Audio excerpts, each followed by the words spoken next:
Hey y'all, thanks for joining us for today's Shiloh Shoutout. I'm standing in front of the Shiloh Museum's newest temporary exhibit, Soul of the Ozarks, Paintings by Madison Woods. Madison is a local artist who specializes in watercolor paintings. All of the pigments within her art are made from Ozark rocks and plants, which Madison processes into watercolor paints by hand.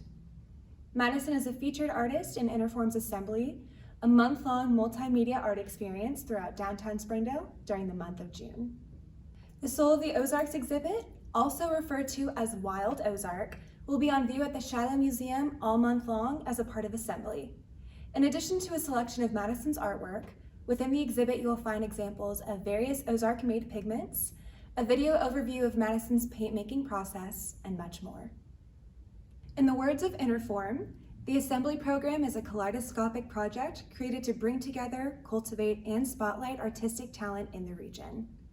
So for today's episode, we're going to take a look at some of the many art pieces currently on display in various locations around downtown Springdale, as well as highlight some of the art experiences that have already taken place as a part of INTERFORM's month-long Assembly.